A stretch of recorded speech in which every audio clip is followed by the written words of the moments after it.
Il se passe quelque chose de complètement paradoxal en Amérique en 2025. Dans un pays présenté comme l'un des plus riches au monde, où l'on parle d'intelligence artificielle et de voyages spatiaux, des centaines de milliers de personnes dorment dans leur voiture chaque nuit. Non, pas parce qu'elles rêvent de liberté ou qu'elles sont fans du van life, mais parce qu'elles n'ont tout simplement plus d'endroit où vivre. Un rapport fédéral montre que le nombre de personnes sans logement a bondi de 18% en seulement un an. Et le plus étonnant, c'est que ce ne sont pas uniquement des gens en rupture totale. Beaucoup ont encore un emploi, paient des impôts et tentent de s'accrocher au fameux rêve américain. Sauf qu'aujourd'hui, ce rêve tient à 4 roues. Autour de nous, les loyers explosent, les salaires stagnent, et de nouvelles décisions de justice permettent aux villes de verbaliser ceux qui dorment dehors. Conséquence, une partie de la population se replie dans les parkings, entre les phares et les ombres des voitures. La vraie question n'est plus combien vivent dans leur voiture, mais plutôt comment un pays aussi riche en est arrivé à accepter cela comme une norme. Dans cette vidéo, on va décortiquer 5 raisons qui expliquent pourquoi dormir dans sa voiture est en train de devenir un symbole de la crise américaine en 2025. Numéro 5. Le logement. Le logement est devenu trop cher pour les revenus moyens. Les loyers et les prix des maisons ont augmenté beaucoup plus vite que les salaires. Pour des centaines de milliers d'Américains, même avec un emploi stable, se loger dépasse désormais leur capacité financière. Résultat, la voiture devient la seule option entre avoir un toit ou n'en avoir aucun. Prenez Los Angeles. Louer un simple appartement d'une chambre coûte presque 2800 $ par mois. À New York, on dépasse les 4000 $, soit l'équivalent du paiement mensuel d'une Ford d'occasion. Pendant ce temps, le salaire moyen n'a augmenté que de moins de 4%. Autrement dit, le prix du logement grimpe 5 fois plus vite que les revenus. Une étude de la National Alliance to End Homelessness révèle que chaque augmentation de 100 $ du loyer moyen entraîne une hausse de 9% du nombre de sans-abri. Résultat, des gens qui payaient des impôts, qui avaient un logement, terminent désormais leur nuit dans leur voiture. L'auto, autrefois symbole de liberté, est devenue leur résidence provisoire. C'est ironique. Avant, on travaillait pour se payer une voiture. Aujourd'hui, certains disent qu'ils ont une voiture uniquement pour pouvoir continuer à travailler. Le volant ne sert plus seulement à tourner à droite, mais à échapper au loyer. Alors, où est le vrai problème? Quand l'immobilier part en fusée et que les salaires suivent au ralenti, même des travailleurs stables finissent par perdre pied. Ce ne sont pas des gens paresseux, ils se lèvent toujours pour aller bosser, paient leurs impôts, tentent de garder la tête haute. Mais lorsqu'arrive la fin du mois, ils doivent choisir, payer le loyer ou garder leur voiture. Un homme de la baie de San Francisco explique « Je vivais avec 2 colocataires. Quand le loyer a augmenté de 300 $, je suis parti. Mon vieux van est devenu ma maison. Au moins, le propriétaire ne peut plus me mettre dehors. » Et ce témoignage n'est qu'un parmi tant d'autres. Ce n'est plus une série d'histoires individuelles. C'est le signe que l'économie américaine fonctionne de travers. Le rêve américain est devenu si petit qu'il tient désormais dans un coffre de voiture. On entend même une blague qui résume parfaitement la situation. Aujourd'hui, aux États-Unis, quelqu'un qui possède un garage est considéré comme riche, et celui qui vit dans un véhicule prend un raccourci vers l'immobilier. La vraie question n'est donc pas « Pourquoi choisissent-ils de vivre dans leur voiture ?», mais plutôt « Comment un pays rempli de logements vides peut-il pousser des citoyens à transformer leur voiture en chambre à coucher ?» Et vous, si vous deviez choisir entre payer un loyer impossible ou dormir dans votre voiture, vous feriez quoi? Et encore, ce n'est que la surface du problème. Derrière ces travailleurs en difficulté se cache un deuxième groupe, beaucoup plus discret, presque invisible, mais qui grandit à toute vitesse. Qui sont-ils? On y arrive dans un instant. Numéro 4. Les voitures offrent un refuge immédiat dans un système qui n'a pas prévu de solution. Il manque cruellement de logements abordables, et les programmes publics sont saturés ou prennent des années avant d'aboutir. La voiture devient donc un filet de sécurité improvisé, un refuge portable quand tout le reste s'effondre. Vous savez ce qu'il y a de plus ironique? Aux États-Unis, sans-abri ne veut pas toujours dire dans la rue. Beaucoup ont encore un toit au-dessus de leur tête, mais c'est un toit en métal, monté sur 4 roues. Un rapport de Security.org indique que plus de 256 000 Américains dorment dans des conditions instables, dans leur voiture, dans des entrepôts ou au bord de la route. Et ce chiffre grimpe aussi vite que le prix d'un café Starbucks. À Los Angeles, une enquête de l'autorité des services d'aide aux sans-abri montre que les personnes vivant dans leur véhicule représentent la plus grande part des sans-abri non hébergés, plus que ceux qui dorment sous des tentes. Les parkings de Walmart, les garages publics et certains parcs deviennent des sortes d'hôtels improvisés. Pourquoi choisir la voiture plutôt que les refuges? Parce que les centres d'hébergement sont souvent surpeuplés, bruyants, parfois dangereux, et manquent totalement d'intimité. La voiture, même minuscule, offre encore un semblant de dignité. On peut s'y cacher, rester discret, se raser, faire un café, écouter les infos, bref, conserver une routine normale. Mais ce choix les rend invisibles dans les statistiques. Les villes comptent surtout ceux qui dorment dehors ou dans les refuges. Ceux dans les voitures passent entre les mailles du filet. Trop logés pour être aidés, pas assez stables pour s'en sortir. Imaginez, vous avez 58 ans, vous partez en retraite un peu plus tôt, et votre SUV est payé. Puis vient une facture médicale, puis une autre. Les médicaments doublent de prix. Vous vendez votre petit appartement en pensant louer ailleurs. Mais les loyers sont désormais presque équivalents à votre pension. Vous finissez donc garé derrière la bibliothèque municipale. Le matin, vous vous brossez les dents avec une bouteille d'eau. La journée, personne ne devine votre situation. La nuit, seul le bruit de la pluie sur le toit du SUV vous rappelle que cette situation n'a plus rien de temporaire. Un couple à Seattle raconte « On a vendu notre maison, loué un garage, et on dort dans notre SUV.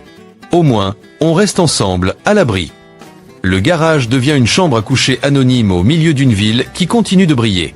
Officiellement, on les appelle non hébergés. Dans les faits, ils ont trouvé le seul refuge que le système ne peut pas réglementer, leur voiture.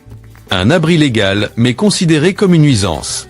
Une maison mobile que personne ne veut occuper, même ceux qui y vivent. Et au fur et à mesure que ces petites maisons sur 4 roues envahissent les parkings, les bords de route et les parcs, on ne parle plus d'un phénomène marginal. On assiste à la disparition d'une classe entière d'Américains, vivant juste sous nos yeux sans que personne ne s'en rende compte. Alors que fuit-il réellement? La pauvreté, ou simplement le regard de la société? Et voici le plus ironique. Des politiques censés nettoyer les rues ne font en réalité que pousser encore plus de gens dans leur voiture. En juin 2024, la Cour suprême a autorisé les villes à verbaliser ceux qui dorment dehors. Les campements ont été démantelés, les parcs rendus au public. Certains médias ont parlé d'une victoire pour l'ordre urbain. Mais est-ce vraiment le cas? On ne s'en rend pas toujours compte, mais une simple mesure politique a déplacé des dizaines de milliers de personnes. Non pas dans des logements, mais des trottoirs vers l'intérieur de leur voiture. Los Angeles, San Francisco, Portland. Ces villes qui étaient autrefois connues pour leurs campements de tentes voient désormais naître de véritables villes de voitures. La différence? Comme le camping est interdit, les gens dorment dans leurs véhicules, et la ville paraît soudain plus propre. À San Francisco, une statistique frappante montre que le nombre de camping-cars utilisés comme résidence a bondi de 37% entre 2022 et 2024, juste après l'application de la loi interdisant le sommeil en extérieur. Quand la nuit tombe, il suffit de parcourir un parking de Costco ou le parc du coin pour voir une file silencieuse de voitures alignées. Pas de lumière, pas de mouvement, mais à l'intérieur, des vies qui retiennent leur souffle. Et c'est là que se trouve le vrai problème. Au lieu de se demander pourquoi ces gens n'ont pas de logement, la politique ne cherche qu'à les rendre invisibles. On s'attaque à l'image, pas à la cause. Sur le papier, les autorités peuvent annoncer fièrement une baisse de 20% du nombre de personnes dormant dehors. Ce qu'elles ne disent pas, c'est que 15% dorment désormais dans leur voiture, et que 5% ont été forcés de quitter la ville. Les rues semblent plus propres, oui. Mais le cœur des gens, lui, ne l'est pas. Les tentes ont disparu, elles ont été remplacées par des parkings nocturnes. Et tant que personne n'a à les regarder, tout le monde se sent étrangement soulagé. Une femme de 63 ans, à San Diego, raconte « Les policiers ont frappé à la toile de ma tente pour me dire que je ne pouvais plus rester là. Je suis monté dans ma voiture en me disant que ce serait mieux. Mais maintenant, ils distribuent des amendes pour stationnement prolongé. C'est un cercle vicieux parfait. On ne peut pas s'allonger, on ne peut pas s'arrêter, on ne peut rester nulle part. Pris dans cet engrenage, beaucoup apprennent à devenir invisibles. Dormir sans allumer les phares, bouger toutes les quelques heures, se garer là où le Wi-Fi gratuit capte encore. Une nouvelle forme de survie où Google Maps et Walmart deviennent des outils pour préserver un dernier morceau de dignité. Ça paraît amer, mais c'est la réalité. En Amérique, si tu es pauvre et que tu dors dehors, tu prends une amende. Si tu es pauvre mais que tu as une voiture, tu deviens un sans-abri vivant en véhicule. Un joli terme, non? Et c'est là que ça devient vraiment inquiétant. Lorsque la loi commence à redéfinir où la pauvreté a le droit d'exister, on approche d'un moment où vivre dans une voiture n'est plus une exception, mais une sorte de politique tacitement acceptée. Derrière chaque voiture garée en silence, il n'y a pas seulement quelqu'un qui attend une solution temporaire. Une nouvelle classe sociale est en train d'apparaître. Mais qui sont-ils vraiment? On va les découvrir juste après. Numéro 3. La précarité touche désormais des travailleurs actifs, pas seulement les plus pauvres. L'image traditionnelle de la pauvreté change. En 2025, beaucoup de gens qui dorment dans leur voiture ont un emploi, parfois même à temps plein. Cela choque l'opinion publique. Comment un pays riche peut-il laisser des travailleurs dormir dans un parking? Imaginez un instant, des sans-abri qui ont leur propre voiture. Ça sonne contradictoire, presque comme une forme de pauvreté de luxe. Et pourtant, en 2025, c'est devenu une catégorie à part entière. Ce sont ceux qui ne sont pas assez pauvres pour être aidés, mais pas assez stables pour conserver un toit. On les appelle les middle homeless, les sans-abri du milieu. Pas de tente, pas de centre d'accueil, pas de pancarte. Ils ont un travail, un téléphone, une assurance parfois temporaire. Mais la nuit, leur lit, c'est la banquette arrière de leur SUV. À Los Angeles, une étude montre que ceux qui vivent en véhicule n'ont rien à voir avec ceux hébergés dans les refuges. Ce ne sont pas des toxicomanes. Ce ne sont pas des chômeurs. Ils ne cherchent pas à déranger qui que ce soit. Ils ont juste épuisé toutes les options possibles. La moitié a un emploi à temps plein. Un tiers a plus de 50 ans. Beaucoup étaient propriétaires avant que le loyer n'explose, que les médicaments ne coûtent trop cher ou qu'une facture médicale ne bouleverse complètement leur vie. Leur voiture, autrefois moyen de transport, est devenue leur dernière bouée pour ne pas sombrer complètement. Personne ne les a secourus, mais au moins, ils tiennent quelques mois de plus. J'ai rencontré un homme de 55 ans à San José. Ancien technicien dans une petite start-up. L'entreprise ferme et il perd son emploi. Sa vieille Toyota, il refuse de la vendre. Je la garde. C'est ma maison maintenant. Tous les soirs, il se gare sur un parking industriel après 19h, là où personne ne fait attention. Le matin, lavage de visage à la station-service, café à $1 au 7-Eleven, puis direction un petit boulot temporaire sur un chantier. Il m'a dit, au moins, j'ai ma propre serrure. Dans un refuge, tu n'as même pas ça. Et là, tout devient clair. Voilà comment chacun essaie de préserver un brin de dignité. Le paradoxe, c'est qu'avec leur voiture, ils ne sont pas considérés comme des sans-abri urgents. Pas d'aide, pas de dossier, pas compté dans les chiffres. Ils se cachent dans le système comme un bug dans un logiciel trop grand pour qu'on prenne le temps de le corriger. Et tout fonctionne, jusqu'au jour où la voiture tombe en panne ou que le réservoir reste vide. Ce jour-là, ils basculent officiellement dans la rue.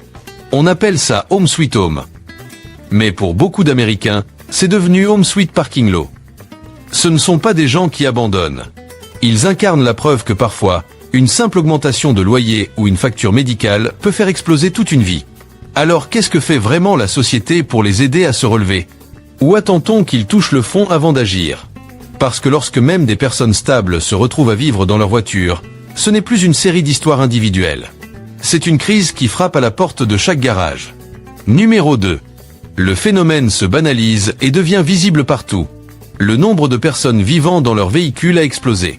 On voit des parkings organisés en zone résidentielle, des safe parking programmes, des stationnements remplis de vans et de SUV transformés en mini-appartements. Cette visibilité transforme le phénomène en véritable symbole national de la crise. Voilà le paysage de 2025, le point de rupture du rêve américain. On le sent dans l'air. Une atmosphère étrange. Ce n'est pas seulement le prix de l'essence, ni l'élection. C'est autre chose. C'est l'idée qu'une nouvelle crise s'installe doucement. Une crise où les voitures ne transportent plus seulement des gens, mais aussi leur nuit. Un rapport fédéral révèle que 771 480 Américains ont connu l'absence de logement en une seule nuit de 2024. Une hausse de 18% en un an, un record depuis que le gouvernement tient ce genre de données. Au premier regard, ce ne sont que des chiffres. Mais si vous avez déjà traversé un parking de Walmart la nuit, avec ses rangées de voitures alignées jusqu'à l'horizon, vous comprenez. Ce ne sont pas des touristes. Ce sont des Américains qui dorment la faute d'alternative. Pourquoi 2025 ? Parce que tout converge. Les loyers continuent de grimper. Les salaires ne suivent plus. L'interdiction de dormir dehors pousse les gens vers leur voiture. La classe moyenne se vide de l'intérieur. Et le système de logement social avance au rythme d'un camping-car de 1998. Bref, on assiste à la tempête parfaite. Coûts qui explosent, loi qui se resserre, confiance qui s'effrite. La voiture devient un refuge. Un foyer improvisé pour une génération qui n'est pas forcément pauvre, mais qui n'a tout simplement plus d'endroit où aller. Un jour, tout a basculé. J'ai dû vendre ma maison pour effacer mes dettes médicales. Depuis, mes nuits se passent à l'arrière d'un Ford Ranger. Et pourtant, chaque matin, je mets une chemise propre et je pars travailler comme si de rien n'était. Je ne suis ni au chômage, ni dépendant de quoi que ce soit. Je ne cherche pas la pitié. C'est juste que, désormais, vivre normalement coûte plus cher que rêver.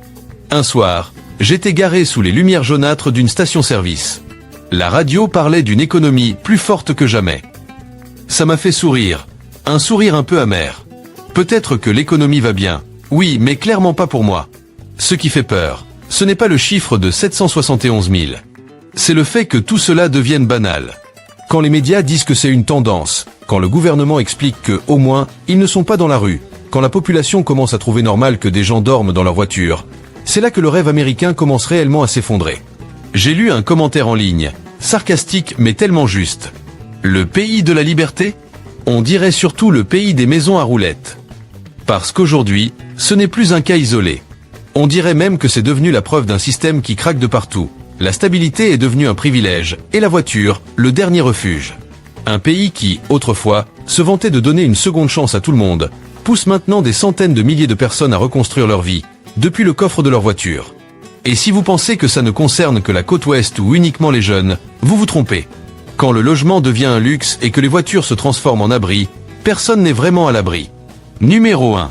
La voiture habitation incarne la perte du rêve américain. Alors, imaginez un instant, et suivez-moi. Projetons-nous en 2030. Vous conduisez jusqu'à votre travail, vous entrez sur le parking, et vous voyez une nouvelle pancarte.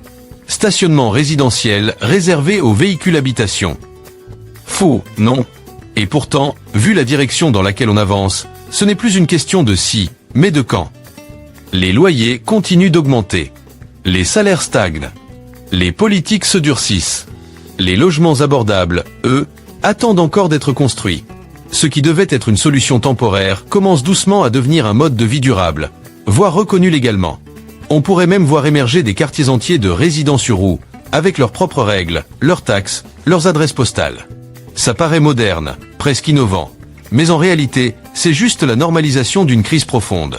Parce que quand une voiture tient lieu de maison, tout ce qui paraissait évident, une adresse, une assurance, un accès aux soins, un emploi stable devient soudain hors de portée. Pas d'adresse fixe. Difficile de trouver un travail durable. Pas d'assurance logement. Pas d'accès au système de santé. Pas de lieu légal où se garer. Et si la voiture tombe en panne, vous perdez votre toit. Une femme âgée, inscrite dans un programme de stationnement sécurisé à Berkeley, m'a dit un jour « J'ai un permis de stationner légalement ». Et pourtant, quand l'orage a éclaté, les autorités lui ont quand même demandé de partir. Elle regardait la pluie par le pare-brise et a murmuré « Ici, même quand on a un toit, on n'a pas vraiment d'abri. On appelle ça du bien-être flexible ». Un nom qui sonne comme une start-up tech, mais qui cache surtout une adaptation désespérée à un système défaillant. Si la tendance continue, on verra peut-être se multiplier des petites communautés de véhicules autour des grandes villes. Une société parallèle, mobile, invisible, mais bien réelle. Et un jour, nos petits-enfants nous demanderont « Pourquoi avez-vous choisi de vivre dans une voiture ?» Et on répondra « On ne l'a pas choisi, mon enfant. C'est la situation qui nous a choisis. » Ironique, mais terriblement vrai. Pendant que les prix de l'immobilier explosent, les habitations sur roues redessinent la carte du pays. Quand la voiture devient un foyer et que le parking se transforme en quartier résidentiel, ce n'est pas seulement notre lieu de vie qui change, c'est toute notre vision de la stabilité. Si l'on peut vivre n'importe où, y a-t-il encore un endroit où l'on a envie de revenir ? C'est pour cela que cette crise ne parle pas seulement des sans-abri. C'est un miroir qui nous montre ce que pourrait devenir notre avenir. Un avenir où la frontière entre liberté et survie est aussi fine qu'un pare-brise. Le vrai drame de 2025, ce n'est pas que des centaines de milliers d'Américains dorment dans leur voiture. C'est que nous commençons à trouver cela normal. Quand les parkings deviennent des quartiers, quand le bruit des climatiseurs de voitures remplace celui des ventilateurs de plafond, c'est le rêve américain qui rétrécit, jusqu'à tenir derrière un volant. Peut-être que vous n'avez jamais passé une nuit dans une voiture. Mais si vous devez payer un loyer, faire le plein, ou élever une famille aujourd'hui, vous êtes plus proche de ceux qui y vivent que vous ne le pensez. La seule différence, c'est que vous avez encore la clé d'une maison. Eux non plus que la clé de leur voiture. Alors la grande question, c'est, si tout continue dans cette direction, l'Amérique de demain sera-t-elle un pays de maisons ou un pays de voitures-habitations autonomes? J'aimerais connaître votre avis. Pour vous, vivre dans une voiture, choix de liberté ou signe qu'une société s'effondre? Partagez-moi votre réflexion en commentaire. Chaque semaine, on analyse ensemble les réalités socio-économiques américaines, sans filtre, avec honnêteté et humanité. Cette vidéo a un but informatif, analytique et social. Elle n'attaque personne. Les données viennent de sources publiques fiables. L'objectif, c'est simplement de vous aider à mieux comprendre ce qui se passe autour de nous. Parce que parfois, pour voir la vraie Amérique, inutile de lever les yeux vers les gratte-ciel. Il suffit de regarder les voitures, immobiles, dans l'obscurité.